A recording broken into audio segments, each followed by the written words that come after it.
முதலில் தலைப்புச் செய்தி. என்பிபிக்கு வாக்களித்தால் என்ன நடக்கும்?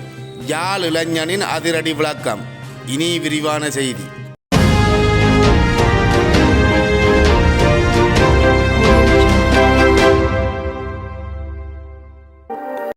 வணக்கம், என் பேர் கவியரன். நான் வேலனை உண்மையாக சொல்ல போனால் தெரியாமல் எங்களோட மக்கள் யார் இவர் ஜனாதிபதியின் பொய்யான வாக்குறுதிகளை சிலதுகளை கேட்டு இப்படி ஒரு நல்ல இதாக இருக்குமென்று சொல்லி நல்ல ஒரு வழிமுறையில் இருக்குமென்று சொல்லி தெரியாமல் பார்லிமெண்ட் எலெக்ஷனுக்கு ஓட் பண்ணி போட்டினோம். இப்போ ஒவ்வொருத்தரும் மூக்கில் பஞ்சு வச்ச மாதிரி கோமாளி மாதிரி சில கூத்துகள் காட்டி கொண்டு இருக்கிறோம். அதில் பார்த்து தலையில் அடித்து கொண்டு இருக்கிறோம். சில பேர் மருத்துவம் ஊசி போட்டு கொண்டு திரிகினோம். ஒவ்வொருத்தட்ட இதுகளுக்கும் நாங்கள் ஒன்றும் செய்யலாமல் அனுபவித்து கொண்டு இருக்கிறோம்.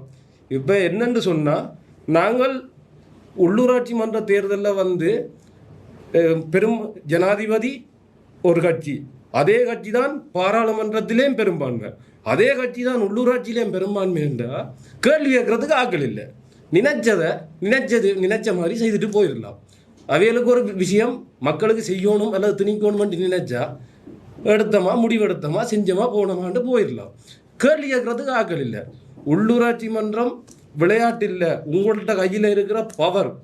நான் மக்கள்கிட்ட கேட்டுக்கொள்கிறது என்னென்னா, தமிழ் கட்சிகள், தமிழ் தேசிய கட்சிகளோட சம்பந்தப்பட்டவைகளுக்கு நீங்கள் உங்களோட வாக்குகளை கொடுத்து கொள்ளுங்க.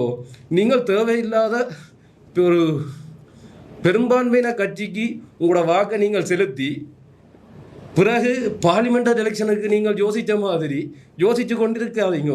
நீங்கள் சொல்லலாம், எங்களுக்கு இனி இல்லை என்ன தெரிஞ்சவர் ஊருக்குள்ள நல்ல தலைவரை தான் கொண்டு வந்து போட்டிருக்கிறோம் என்பிபிலேண்டு.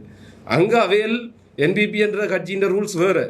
அவையல் என்ன நினைக்கணுமோ அதன் ஒழுங்கின்படி தான் இவையல் போகலாம். சுயேட்சமான முடிவுகள் எங்களை மாதிரி ஒரு பார் கவுன்சிலேயோ போய் சண்டை பிடிச்சி இப்படித்தான் செய்யணுமென்று இல்லாமல் அவையல் சொல்லலாது.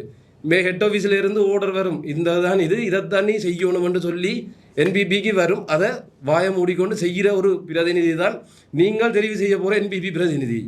நீங்கள் அவையிட்ட போய் திருப்பி கேட்டாலும் அவர் இதைத்தான் சொல்லுவார், ஐயோ தம்பி ஒன்றும் செய்யல அதராக கூட நிற்காதேன்னு தான் சொல்ல போகிறார். தயவு செய்து இந்த வருகின்ற உள்ளூராட்சி மன்ற தேர்தலில் கொஞ்சம் மக்கள் யோசித்து முடிவெடுத்து கொள்ளுங்க. தமிழ் கட்சிகளை கொஞ்சம் கருத்தில் கொள்ளுங்க.